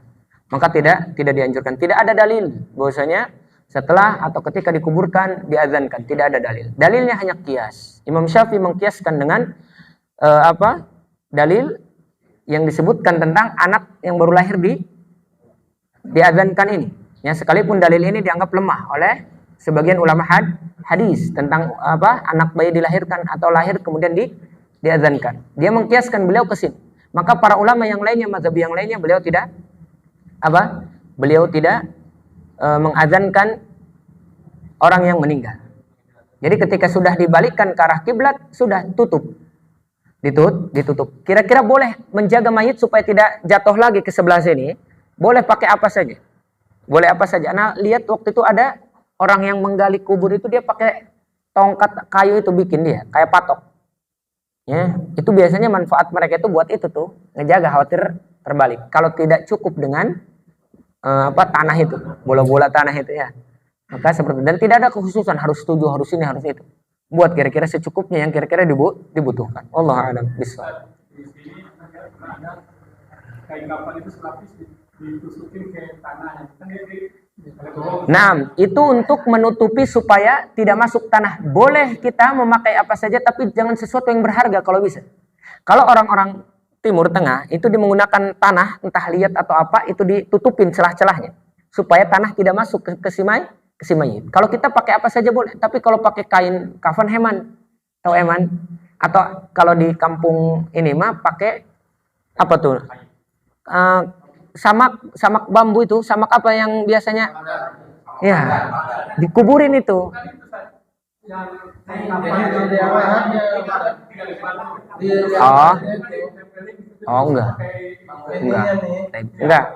Enggak perlu. Tidak perlu, ya, tidak perlu dilakukan hal demikian. Cukup dibuka saja. Boleh dibuka doang talinya cukup, tidak dibuka mukanya juga boleh. Dan kalau mau dibuka mukanya ditempelkan pipinya ke tembok juga boleh, atau ke tanah juga boleh. Tapi tidak menempelkan itu ke. Dan kalau misalkan dia menempelkan itu dengan niat supaya tadi tidak jatuh, ya nggak jadi masalah. Supaya tidak terbalik gini, ya tidak punya keyakinan apa-apa dia, misalkan hanya supaya tidak jatuh, boleh silahkan. Boleh. Tapi kalau misalkan dia punya keyakinannya ini biar itu, nggak ada. Tidak ada. Wallahu a'lam bishawab. Tutup pakai papan, tutup pakai apa saja supaya tidak tanah, supaya tidak nempel kepada si mayit. Kemudian yang selanjutnya, sebelum dikubur itu dianjurkan untuk kita mengambil 3 dengan tangan kemudian melemparnya 3 kali. Itu juga dianjurkan. Sebagaimana kata para ulama, Rasulullah SAW beliau mengatakan, ketika kita menguburkan, ya, kita dianjurkan mengambil 3 kali tanah, kemudian ke bagian kepala si mayit. Wallahu a'lam apa tujuannya? Maka kita mengikuti supaya ittiba'an, mengikuti Rasulullah SAW sebagai bentuk sunnahnya. 3 kali seperti itu. Sebelum dipasang apa? Ya, awal sebelum kita ngituin tanah. Papannya udah dipasang. Setelah papan, ya, setelah papan kita naik, kemudian kita naik. Dan ingat, ini terkadang banyak yang sering dilakukan oleh kita. Dan anak sendiri melihat ya, ketika menguburkan itu kita menginjak-injak kuburan. Ya. Padahal kalau bisa kita tidak perlu menginjak kuburan ketika mau menguburkan tanah. Cukup pakai itu. Kemudian kita padatkan pakai apa tah kira-kira. Yang penting kita tidak menginjak. Ini makan kita injak. Naik gitu ya. Ini yang sering terkadang dilakukan. Ya. Padahal kalau misalkan kita bisa mensiasati gimana nih supaya kita tidak menginjak. Ya, tidak menginjaknya. Maka pakai apa yang memadatkan dan diinjak-injak. Karena apa kata Rasulullah? Rasulullah melarang untuk kita menginjak kuburan. Seperti itu pun termasuk salah satunya menginjaknya. Maka kalau bisa diaurin aja seperti ini, masukin. Kalau misalkan butuh dipadatkan ya pakai apa dah? Siasati kita. Kebiasaan kita kan biasanya di yang tempat itu ada 3 orang. Ya. Dari pihak keluarga. Dia setelah pasang kan, tanah kan turunin tuh. Sambil dia bantuin turunin tanah, sambil dia injak. Nah, itu kebiasaan kita, ya. Kebiasaan kita. Lebih afdalnya mending jangan dilakukan. Langsung dari atas saja kita, ya kita lakukan kita kuburkan, ya. Langsung kita kuburkan saja, lebih afdal dan lebih aman. Karena supaya keluar daripada menginjak kuburan atau apa ya. Yang penting kita tidak menginjaknya. Ya. Makanya Rasulullah melarang untuk kita menginjak kuburan, untuk kita bersandar di kuburan, untuk kita kencing di kuburan, apalagi melengkahi kuburan, ya. Dan dilarang juga membangun kuburan. Dibangun kuburannya pakai semen, pakai ini dilarang oleh Rasulullah Shallallahu Alaihi Wasallam. Duduk tidak boleh. Wala yajlis 'alaiha, dan tidak boleh duduk kepada kuburan. Sunnah ketika pakai sendal, ketika melepas sendal di kuburan sunnah dilepas. Ya, sunnah. Ya. Ketika ada orang laki-laki yang mau masuk kuburan, Rasulullah mengatakan ikhla'huma, lepaskan kedua sandal. Bahkan ada yang mengatakan wajib. Ya, ada yang mengatakan juga wajib. Tapi afdalnya ketika memang tidak ada kendala di kuburan tersebut, lepaskan. Kalau ada kendala, khawatir ada duri, ada paku, ada apa saja boleh kita pakai. Tapi sunnahnya ketika masuk kuburan kita melepas Kita melepas sandal kita. Allahu a'lam bishawab. Ada lagi khawatir anak belum menyampaikan? Menabur bunga sama air. Menabur bunga air boleh, ya. Menabur air, menabur bunga, kerikil juga dipasang di atasnya boleh. Tapi syaratnya dengan tujuan supaya tanah itu tidak kebawa angin, lembur, tidak apa. Boleh. Dengan kita tidak memiliki keyakinan apa-apa.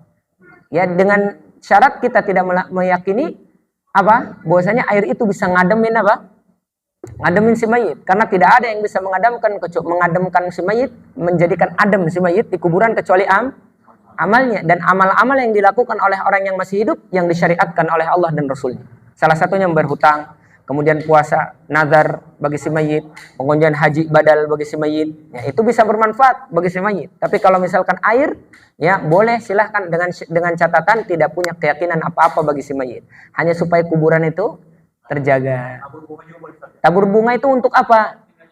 Kalau misalkan bunga itu dapat beli hemat, ya tabzir namanya, dibuang-buang seperti itu. Kan sekarang malah dibeli. Ya, bunga itu dibeli atau tidak? Dibeli. Ya. Maka kita membuang-buangnya, mending jangan. Sedekahkan, niatkan atas nama si mayit, itu lebih afdal daripada kita menabur bunga. Para sahabat tidak pernah melakukan hal demikian. Bukankah di sana juga ada? Mereka punya juga bunga. Tapi mereka tidak pernah melakukan hal yang demikian. Bahasanya apa? Itu sama dengan orang-orang tasyabbuh bil kuffar. Sama menyerupai orang-orang kafir. Kenapa kita tidak boleh? Bukan tidak boleh ya menabur bunganya. Karena perkara yang tidak berkaitan dengan syariat, apalagi kita tidak punya keyakinan ini bisa membantu meringankan si mayit. Hanya saja kita terlihatnya mengikuti siapa? Mengikuti orang kafir. Maka kita dilarang untuk mengikuti orang kafir. Apa kata Rasulullah? Ya, man tasyabbaha biqaumin fahuwa minhum. Siapa yang menyerupai suatu kaum, maka dia termasuk golongan mereka. Itu yang kita jauhi. Tidak boleh. Buat apa coba? Orang kafir mah ya, karena mereka punya keyakinan. Kalau tidak punya keyakinan, buat apa? Rasul kita tidak mengajarkan demikian. Wallahu a'lam bishawab. Ada lagi? Apa itu? Apa? Khutbah. Khutbah di kuburan. Khutbah di kuburan itu dibolehkan, hanya saja bukan menjadi kebiasaan. Ya, disunnahkan, hanya saja bukan menjadi kebiasaan. Dan dilakukan ketika sedang penguburan. Bukan setelah penguburan. Ada yang melakukan ada yang melakukan setelah penguburan, tapi afdalnya dilakukan pada saat penguburan. Ketika penguburan ngomong kita sebagaimana Rasulullah pernah mengatakan limithli hadza fa'iddu, dan pada saat itu Rasulullah sedang melihat orang yang dikuburkan. Kemudian bersabda Rasulullah ini dan itu, ini dan itu. Maka dianjurkan sesekali dan tidak dijadikan sebuah kebiasaan, kata para ulama. Ini pendapat yang Anda ambil, boleh merupakan sunnah tapi tidak menjadikan kebiasaan, ya. Tidak menjadikan kebiasaan. Wallahu a'lam bishawab. Tapi boleh dilakukan, tidak dilarang. Nah, itu daripada ngobrol. Kan orang banyak ngobrol. Udah mengobrol ngegibah orang lagi di kuburan. Yang masalahnya ngegibah si mayit. Ya, itu masalahnya. Itu yang sering dengar. Nauzubillah, ya. Maka ketika kita sedang di kuburan, banyak merenung, bukan banyak ngobrol. Ini makan rata-rata ketika di kuburan lebih ngobrol. Lebih baik diam. Kalau nggak mau diam, lebih baik pulang. Lebih baik pulang.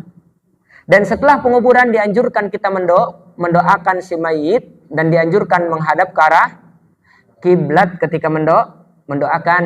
Apa kata Rasulullah? Was'alu li akhikumus sabat, ya. Istaghfiru li akhikum. Di dalam riwayatnya Rasulullah bersabda, mohonkan ampun kepada Allah untuk saudaramu. Ya, was'aluhu lahus sabat. Kemudian minta kepada Allah untuk ditetapkan hatinya menjawab pertanyaan di alam kubur. Fa innahumul an yus'al, karena dia sedang ditanya sekarang di kuburan. Mintakan kepada ampunan, kemudian Kemudian mintakan ketetapan supaya hatinya bisa menjawab pertanyaan mungkar dan nakir. Dan setelah itu doanya masing-masing, dan tidak perlu dijaharkan. Cukup disirkan doa masing-masing. Hadap ke arah kiblat, kita berdoa. Boleh tidak menghadap ke arah yang lain? Boleh. Cuman sunnahnya menghadap ke arah kiblat. Ya. Boleh mengangkat tangan, silahkan, boleh. Dalam keadaan apapun. Tapi tadi tidak mengangkat tangan boleh, mengangkat tangan juga boleh. Ya. Para ulama ketika berdoa mengangkat tangannya dalam keadaan apapun kecuali di keadaan-keadaan tertentu yang tidak boleh mengangkat tangan. Ya. Allah a'lam bishawab. Ada lagi? Kira-kira apa? Tentang apa lagi? Mayit itu. Setelah itu. Padahal Ustaz.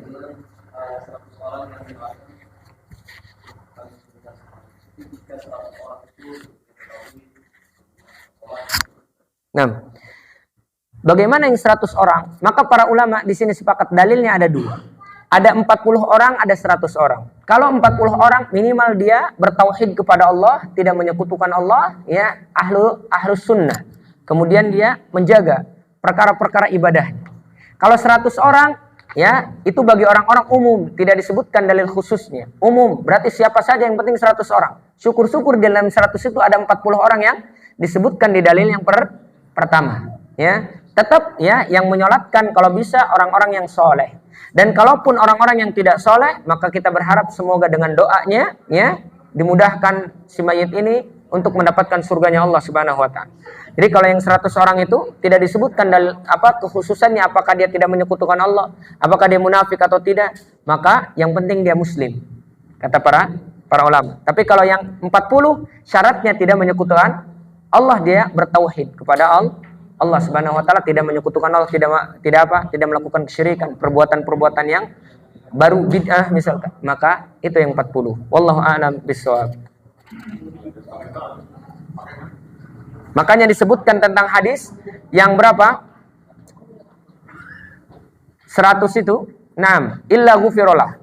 Ma min muslim yamutu fayusalli alaihi thalathu sufufin minal muslimina illa ujabah.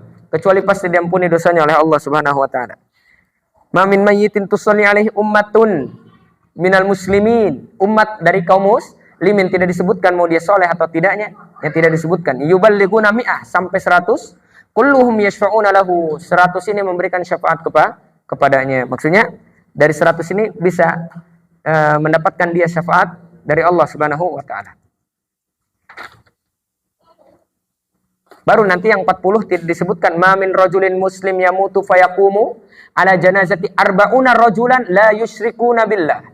40 orang tidak menyekutukan Allah Subhanahu wa ta'ala. Boleh enggak undang santri menjelaskan. Boleh.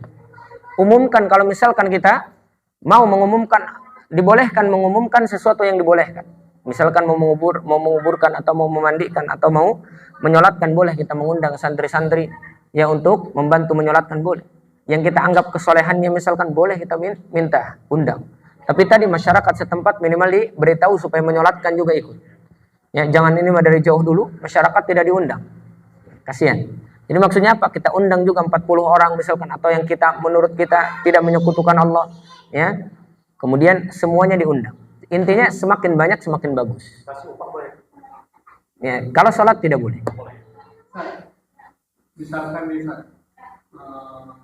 yang baru ini meninggalnya di daerah yang memang banyak kebijakan di situ. Kita bawa pas mereka dimandikan, mau menjalankan kita bawa lah sampai jangan jauh ke Anyer lah gitu. Kita sholatkan itu baru kita boleh itu sedikit boleh gitu. Taib, kalau misalkan kejauhan, ya kasihan mayitnya. Ya, perjalanan dari Anyer ke sini itu lumayan. Ya, 3 jam. Kalau nyantai bawa jenazah. Ya, 6. Boleh dia, boleh. Atau sekalian kuburkan di sana. Tidak perlu jauh-jauh. Kuburkan di sana. Nah, boleh. Boleh. Cuman kalau membawanya jauh lewat negara misalkan, maka ini tidak boleh. Berarti kalau saya meninggal di sini dibawa ke sana di sana boleh. Boleh. Boleh. Nah, silahkan berwasiat boleh. Datang ke sana disolatkan lagi boleh. Dok, nggak jadi masalah. Solatkan di sini, solatkan di sana boleh. Yang penting mah tadi tidak terlalu lama, kasihan mayit. Kalau dia soleh, ya kita menyegerakan dia untuk mendapatkan nikmat dari Allah. Kalau dia buruk, ya kita tidak menanggung beban berat, ya seperti itu. Jadi ketika tadi dia berwasiat untuk pindah, boleh silakan. Yang penting mah tadi pindah negara tidak boleh. Pindah negara ini ada kawan-kawan anak meninggal di Mesir, ada yang meninggal, tapi dibawa ke Indonesia, kasihan juga. Padahal kalau dikubur di sana juga nggak jadi masalah. Bahkan kalau meninggalnya di Timur Tengah atau di mana, di Saudi, di mana di Mekah, di Madinah, Masya Allah, banyak orang yang berharap meninggal di sana. Masa dikirim balik ke sini? Ya, kan ada orang di sana, Imam An-Nawawi, Al-Bantani saja di sana dikuburkan. Ya, jadi kalau meninggal di sana, mending kuburkan di sana. Nggak usah kita ke sini, nggak usah dibalik. Fadal. Terkait masalah kuburan dan seandainya di salah satu kuburan itu kebanyakan penghuninya itu orang-orang yang tercampur kemudian tauhidnya. Kalau pelaku bid'ah dan kesyirikan, gitu. Apakah kita boleh mengumpulkan sanak saudara kita di dalam lingkungan itu atau kita keluar dari lingkungan itu? Kalau misalkan ada tempat kaum muslimin yang kira-kira dia tidak menyekutukan Allah dan yang lainnya, maka lebih afdal tadi cari yang kira-kira apa lebih afdal. Punten kata itu kan ada nanti diazab, ya ada azab, ya ada yang lainnya, ya maka supaya tidak terganggu juga dengan azabnya, ya maka cari yang kira-kira tempat yang terbaik. Boleh kita mencari tempat yang terbaik, yang menurut kita tidak baik. Kita melihat tapi bukan menurut kita tidak baik tanpa dalil, ya. Kita melihat memang dalilnya ada. Di sini itu orang-orangnya tadi munafik misalkan, ya tidak pernah sholat, kemudian ini dan itu, ya bahkan menyekutukan Allah, bahkan ini dan itu. Boleh kita cari tempat kuburan yang kira-kira kaum muslimin yang kita tidak kenali di situ ada kesyirikannya, tidak kenali ada perbuatan maksiatnya, boleh. Silahkan cari cekatan itu tadi, tempatkan si mayit itu sebagaimana dia nyaman ketika hidup, ya nyaman ketika hidup, tempatkan dia. Ketika meninggal pun. Allahu a'lam bishawab. Ada lagi Pak? Cukup? Alhamdulillah. Apalagi khawatir ada yang belum tersampaikan? Cukup ya? Insyaallah cukup ya? Boleh nanti kalau misalkan ada pertanyaan bisa nanti ditanyakan di grup atau di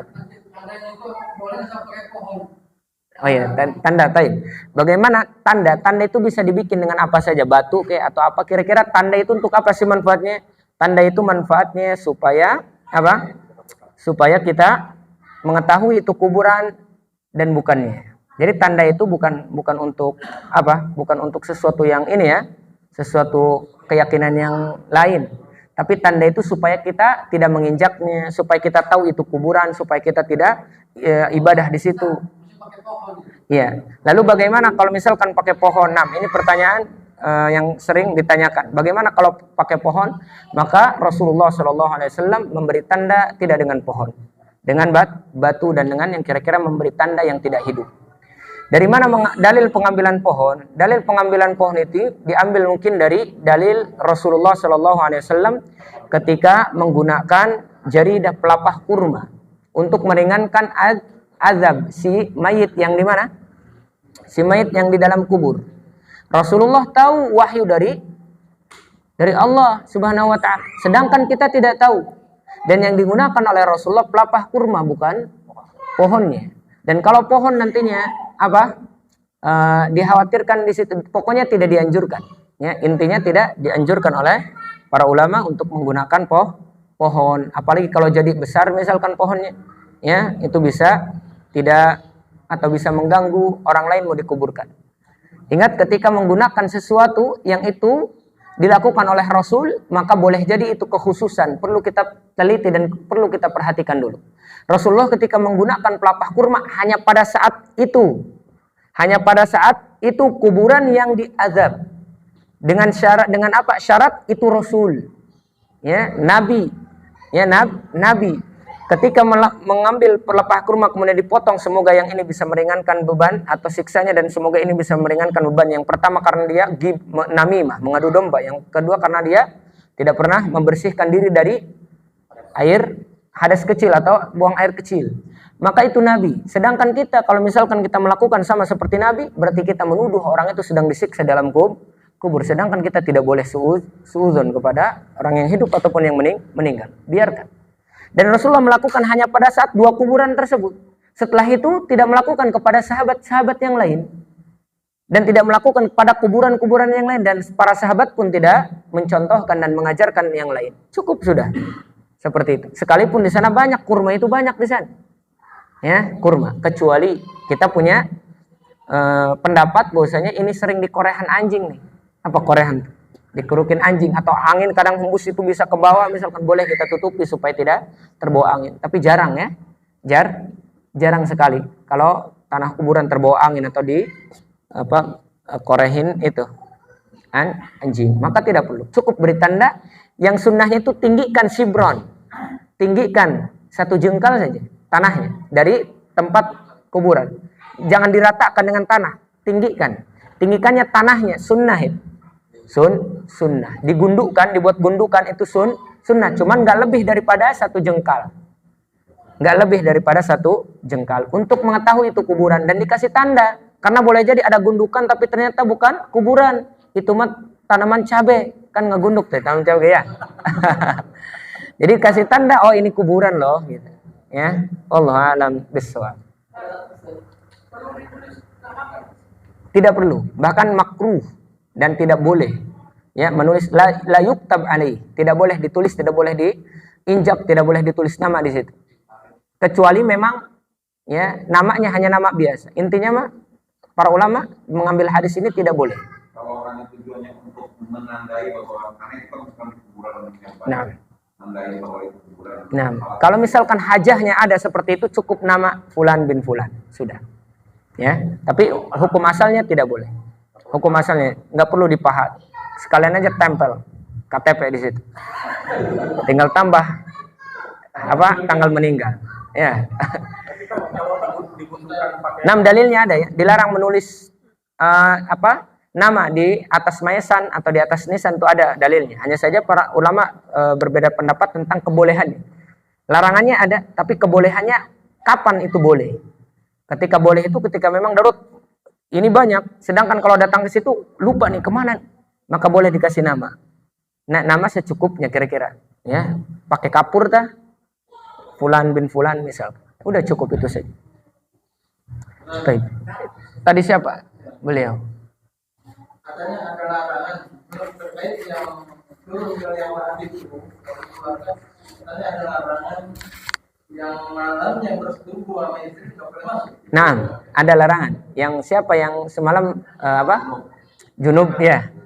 Siapa yang sudah junub semalam, ya, maksudnya sudah melakukan hubungan suami istri semalam, maka jangan menguburkan. Ya, jangan turun ke Nah, itu ada dalilnya. Maka diganti dengan yang ini. Tapi kalau tidak ada ya, kalau tidak ada maka boleh. Maksudnya kalau tidak ada sama sekali mahram atau ini kita boleh. Itu larangannya fleksibel. Maksudnya ketika memang daruratnya tidak ada ya boleh. Cuman kalau misalkan masih ada ya, maka yang lain lebih afdal. Ya. Kalau misalkan ada yang lain, maka yang lain lebih afdal. Sahih. Ya, dalil sahih. Ini di sini sebutkan juga, anak Qadolo belum menyebutkan kan. Dianjur. Nah, sekali mudah mandi. Jadi yang semalam habis berhubungan aja. Itu kata para ulama yang habis berhubungan.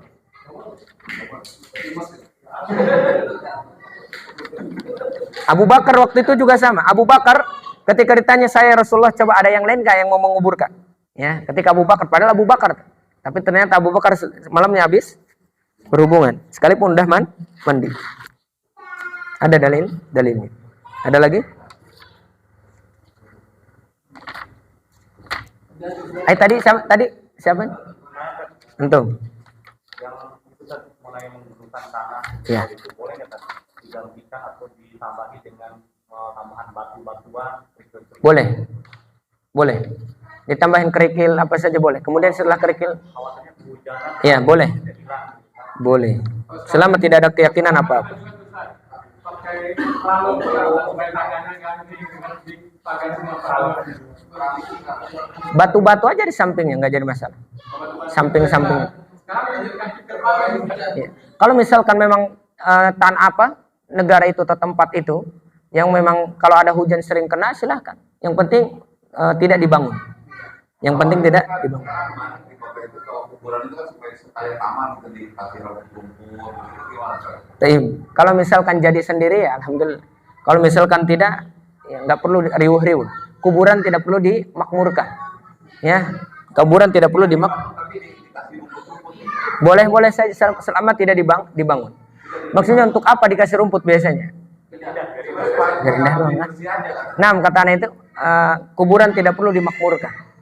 Cukup dijaga, rawat saja. Kalau rawatnya yang tidak, kalau bala ya. Bala itu ya. Kalau apa? Ya, banyak rumputnya tahu kita bersihkan. Tapi kalau dirapihin sebetulnya seolah-olah kita harus mengeluarkan biaya untuk pengurusan itu kan. Jadi nggak perlu dimakmurkan dan nggak perlu diriwahkan. Tidak boleh ya. Termasuk israf.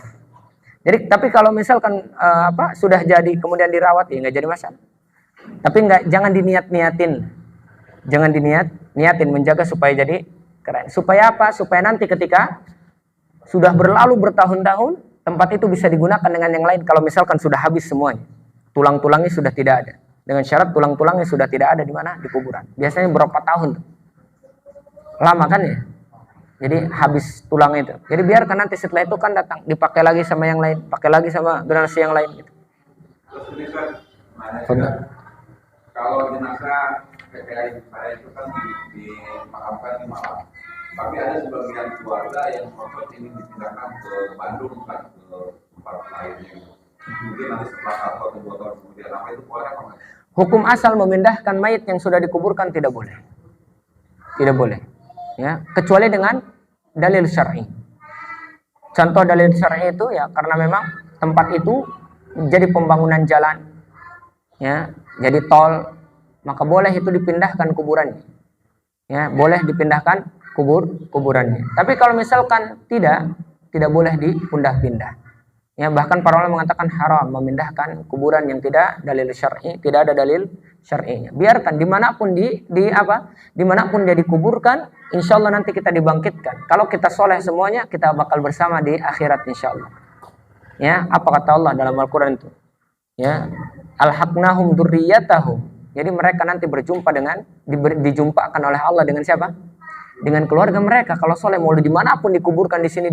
Kalau dia soleh berjumpa insya Allah. Gitu. Apa kata Allah lagi? Di dalam Al-Quran, فَأَمَّا مَنْ أُوتِيَ كِتَابَهُ بِيَمِينِهِ فَسَوْفَ يُحَاسَبُ حِسَابًا يَسِيرًا وَيَنْقَلِبُ إِلَى أَهْلِهِ مسرور. Nanti ketika dibangkitkan atau dikuburkan, hisabnya bagus diberikan dari arah kanan, maka hisabnya bagus dikembalikan kepada keluarganya dengan keadaan berseri-seri, bahagia. Jadi nggak usah khawatir, biarkan yang sudah. Nanti kita kan keluarga besar saya di Bandung tuh, Yeah. mereka mau pindahin, sementara saya sebagai adiknya bisa Yang penting kita sudah mengingatkan, ya, dosa nanti kepada orang yang ngotot tadi. Jadi kita sudah bara'atu zimmah, kalau bahasa Arabnya itu kita sudah gugur kewajiban kita mengingatkan. Sudah gugur mengingatkan. Ya, fadhal. Bagaimana cara pemukulan jenazah apabila kita menemukan cuma bagian tubuh aja, misalkan kita menemukan di pinggir pantai misalkan hanya kepalanya saja atau misalkan cuma lengannya, bagaimana? Nah, dimandikan kemudian dikuburkan sebagaimana dia utuh jasad, maupun itu tangannya, kakinya atau kepalanya, kuburkan, mandikan sebagaimana dia masih utuh jasad. Kemudian disolatkan, sekalipun itu hanya anggota tubuhnya sepotong, boleh. Kecuali yang dipotongnya karena mencuri, had namanya. Ya, maka itu tidak disolatkan. Si fulan solatin tangannya, padahal orangnya masih ada. Cuman tangannya udah dipotong. Kan kalau hukum Islam mencuri itu dipotong. Maka tidak perlu dimandikan, disolatkan tangannya, dikubur saja biasa. Paham insyaallah? Tapi kalau dia meninggal cuman terpotong badannya, nggak tahu kemana sisanya, mandikan yang kita lihat dan kita temukan. Solatkan juga, kemudian kafani, kuburkan. Walaupun hanya kecil, lakukan sebagaimana dia utuh jasadnya. Allahu a'lam bishawab. Kalau ada orang yang itu diamputasi di kakinya nih, kakinya dulu dipotong gitu ya. Nah, tapi orangnya masih hidup nih, jangan udah dikubur nih si kakinya. Nah, nggak lama kemudian meninggal lah. Itu apa yang itu harus digali satu? Tidak perlu digali. Dia hukum dia masih hidup, dikubur ketika masih hidup. Jadi anggota tubuh yang dia terpisah darinya ketika masih hidup tidak perlu diambil lagi. Bagaimana kalau sudah membusuk? Tidak perlu disatukan. Terus ketika si orangnya itu masih hidup, kakinya udah dimutasi, kakinya sholatkan? Hah? Kakinya sholatkan itu? Tidak perlu. Ya? Tidak perlu. Kalau apa? Kalau orangnya masih hidup. Kalau orangnya masih hidup, tidak perlu. Kata itu, kalau dimutasi kemudian mau dikuburkan, hidup masih orang yang perlu disolatkan. Sebagaimana orang yang dipotong tangannya ketika dia mencuri. Ya, apakah hidup orangnya tapi tangannya udah dipotong? Apa dimandikan, disolatkan dulu? Nggak usah. Sama orang yang diamputasi juga, ya. Sama tidak. Kalau masih hidup orangnya tidak perlu disolatkan, kubur saja. Dikubur saja. Boleh terakhir. Mengenai tentang dikuburkan. Ya, fadhal. Boleh tidak kalau misalkan dikubur satu liang lahat dengan kakek nenek ataupun orang tercinta? Tidak boleh dikubur dalam satu lubang kalau tidak ada uzur syar'i. Ya, tidak boleh. Gali apa? Gali yang lain. Kalau misalkan tidak memungkinkan untuk menggali yang lain karena sudah penuh dengan benar-benar penuh, memang tidak ada tempat lagi misalkan, tapi jarang ya, maka dibolehkan dengan syarat harus ada batas, laki-laki di depan kiblat, ya, perempuan di belakang. Seperti itu. Cuman mengharap ke arah kiblat juga. Cuman intinya buat lahad yang baru. Dibuat lahad yang baru atau ini yang baru. Taib. Cukup insyaallah anak sebenarnya punya faslun fi ba'dhi al-bid'ah al-waqi'ah fi mujtama'ina. Beberapa perkara yang sering dilakukan oleh mujtama'ina atau yang tidak pernah dilakukan oleh Rasul. Bid'ah disebutkan dalam kitab ini. Salah satu diantaranya qoblal wafat. Sebelum meninggal, wad'ul mushaf inda ra'sil muhtadar. Itu menyimpan ketika sebelum meninggal, masih mau sekarat, itu nyimpan mushaf di atas kepalanya. Ya, itu tidak boleh. Wa qira'atu surat Yasin ala muhtadar. Dan membaca surat Yasin kepada orang yang sedang mau sekarat, ya, yang mau meninggal, membacakan surat Yasin. Ini juga termasuk ditulis perkara yang tidak dibolehkan. Ketika wafatnya ini disebutkan, sebenarnya banyak disebutkan. Kayaknya cukup waktunya, habis ya waktunya. Yang populer ya. Taib, anak cari dulu nih. Taib. Kemudian yang setelah meninggalnya yang populer di kalangan kita, yang dilarang, populer tapi di kalangan kita, qiraatul Qur'an indal mayyit hatta yubashiru bi ghuslin. Membaca Al-Qur'an di samping mayit sampai dimandikan. Datang orang yang datang ngaji. Populer tidak di kita? Nah.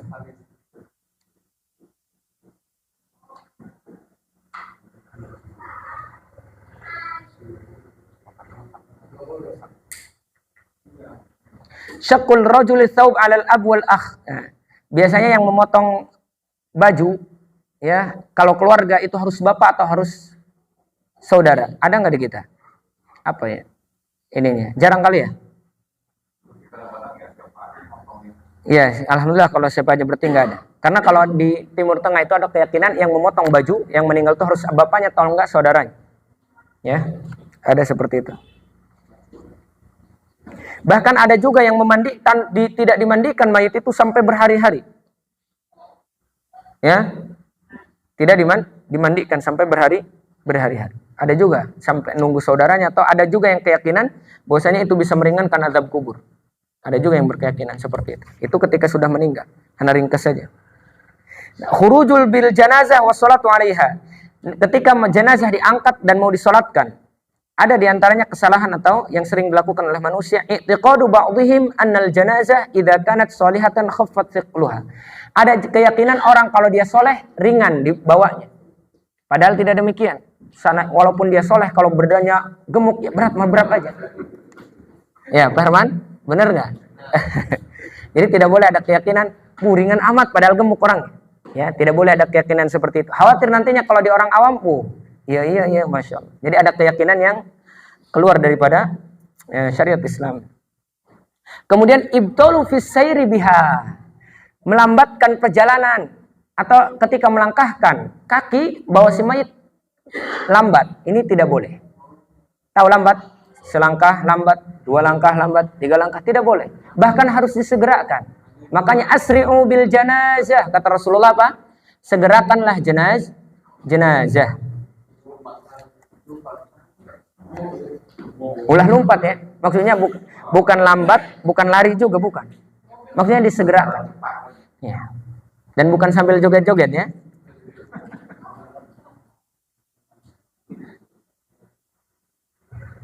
Tarkul itaib. Ada lagi anak singkat ya. Kemudian tawaf bil janazah haulal adriha. Keliling ini dulu. Keranda dulu. Keliling keranda sebelum dikuburkan. Keliling keranda atau ketika dibawa. Keliling keranda tahu? Atau ke bawah, lewat bawah, ini juga tidak boleh. Ya.